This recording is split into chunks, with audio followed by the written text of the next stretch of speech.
The man in the mirror. Whether it's happened yet or that day is still to come, you will find yourself reckoning with the person you see looking back at you in the mirror. Do you like that person? Are you comfortable spending time with them?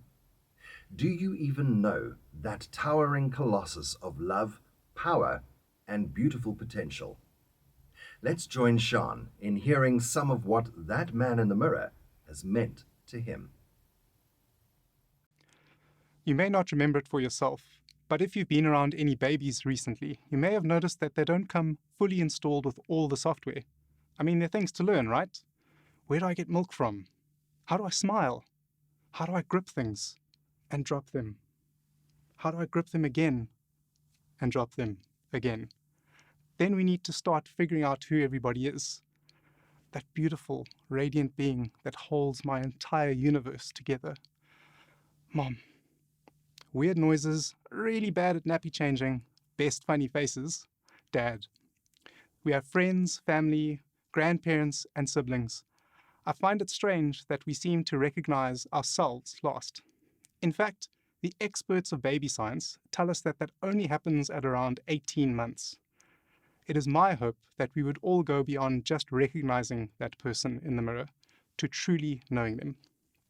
In my life, there have been 3 ways that have really helped me in my quest of getting to know myself, and I hope there will be something helpful in one of those 3 for you.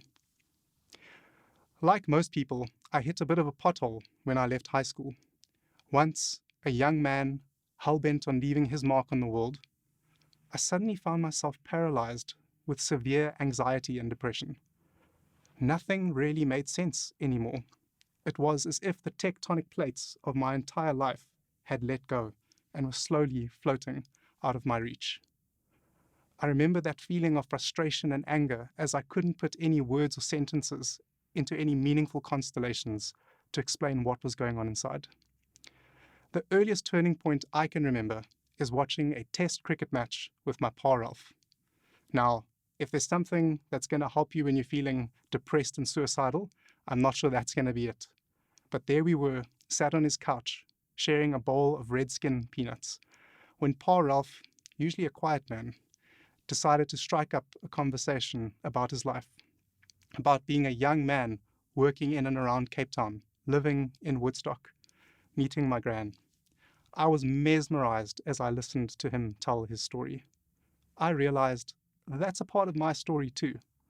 And on that dusty afternoon, I started telling it for myself. Learn to tell your story, to own it, and to love it. Now, learning who I was from history was fascinating, but it didn't really account for all the tight black skinny jeans, dark eyeliner, and almost gothic exterior I'd begun experimenting with. I even had this big head of GHD straightened hair that I only knew was scary but mostly funny by the reactions I would get every time I went out. Done with that look, I decided to be a bit more respectable in my approach to dressing. Started wearing clothing that actually fitted, cut my hair to a shorter length, and in order to control it, I started using this stuff called Brill Cream, the same stuff my pa Ralph had used since he can remember. I still use it to this very day. I even have a little black comb, just like the one he had.